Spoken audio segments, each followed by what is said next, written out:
pişti farını diye bakayım. Tamam. Şubat roji bir gitti pişti fıtale bakayım. Tene giş şubat sabahı bakayım. Evci roji ek.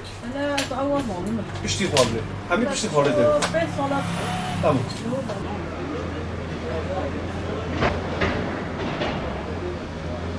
Doğru ilaç kullanımı, tıptaki ismiyle akılcı ilaç kullanımı. Bu 1985 yılında DSÖ'nün yeni bir tanımlamasıdır. Önceden ilaç kullanımı hakkında yapılan pek çok yanlış vardı. İşte bunu önlemek adına akılcı ilaç kullanımı ortaya atıldı tanımı ve buna yönelik önlemler alınmaya başladı. Yaklaşık bir 37 yıldır yani. Buna göre akılcı ilaç kullanımı hastanın klinik özelliklerine ve kişisel özelliklerine göre doğru ilacı uygun doz ve uygun sürede en uygun fiyatla hastanın kendisine ulaştırılması. İlaçların ne zaman başlanacağı, ne zaman bırakılacağı doktor inisiyatifinde. Buna tek karar verecek kişi doktordur. Bunu öncelikle bilmek gerekir. Mesela bir pneumonide, bu tabi her hastalığa göre değişir süresi. Bir pneumonide yaklaşık 7-10 gündür yani zatürrede. Ama hastalarımız genelde şöyle yapar. Antibiyotik kullanır. 3. günde iyileşmeye başlar. Ateşi düşer. 4. günde bırakayım der. Bu kesinlikle yanlış bir iş.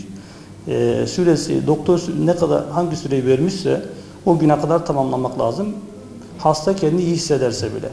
Mesela makrolid diye bir ilaç verilmiş. Makrolid türünde bir ilaç.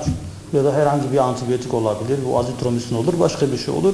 Bu 7 gün ya da 10 gün yazar zaten o süresi. Sabah akşam 2x1 yazar. O süreye mecbur riayet edecek hasta.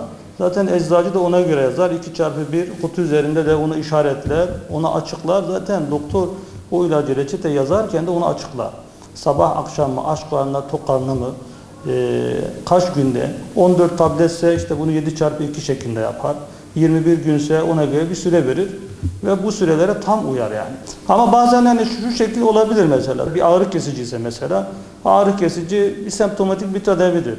Yani ağrı kesici tabletin içinde, kutunun içinde 10 tane 20 tane varsa onun hepsini bitirmesine gerek yok. Ama antibiyotik gibi, işte psikiyatrik semptomları olan bir hastalık gibi mesela şizofreni gibi o ilaçları kesinlikle doktorun verdiği süre ve dozda kullanması lazım. Bugün dünyada sadece bizim ülkemizde değil, en büyük sorunlardan birisi de ilaç israfıdır. Dünya Sağlık Örgütü'ne göre tüm dünyada yazılan ilaçların %50'si yanlış teşhisle yazılıyor. Doğru ilaç yazılsa bile hastaların %50'si ilacını doğru bir şekilde kullanmıyor. Yani nereden baksan %75'lik bir israf var. Bu tüm dünyadaki bir sorun. Yani bunun için ne yapabiliriz? Bir hekimin sağlık personeli çok iyi yetişmesi lazım. Yani doğru tanı, doğru teşhis, doğru ilacı kesinlikle bilmesi lazım. İkincisi eczacı bunu ona göre vermesi lazım. Üçüncüsü hastaya onu çok iyi anlatmak lazım ki evdeki dolaplarımız eczacı dolabına dönüşmesin. Biz okullarda, ailede herkese bu şuur vermemiz lazım. Eğer bunu verebilirsek gerçekten ilaç israfının önüne büyük bir mesafe kat ederiz. 2010 yılında bizim Türkiye'de antibiyotik ilaç kullanımının her 3 reçeteden birinde antibiyotik vardır. Sonra baktı böyle olmuyor. Çünkü dünyada bu oran 5'te 1'dir. Yani her 5 reçeteden birinde antibiyotik olur. Sağlık Bakanlığı yani aşırı antibiyotik kullanımına doğru bir kampanya başladı. İşte biz bu kampanyanın faydasını şu şekilde gördük. 2015 yılına kadar bizim Türkiye'deki ortalama her 5 reçetesinden bir tanesinde şey var artık, antibiyotik var.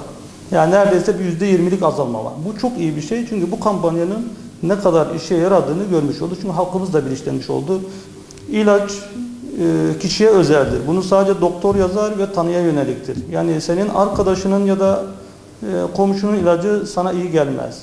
Büyük ihtimalle sana zarar verir. İlacı zehirden ayıran şey onun dozudur ve miktarı süresidir. Dolayısıyla arkadaşına iyi gelen, komşuna iyi gelen bir ilaç sana iyi gelmez. Doktorun tavsiyesine uy. Halkımızda şöyle de bir şey var. Eline gidersin bana şu ilacı yaz, şu antibiyotiği yaz. Bundan vazgeçin. Doktor çok daha iyi birisini biliyor. Size uygun olanı yazar. Buna riayet etmesini istiyoruz halkımızdan.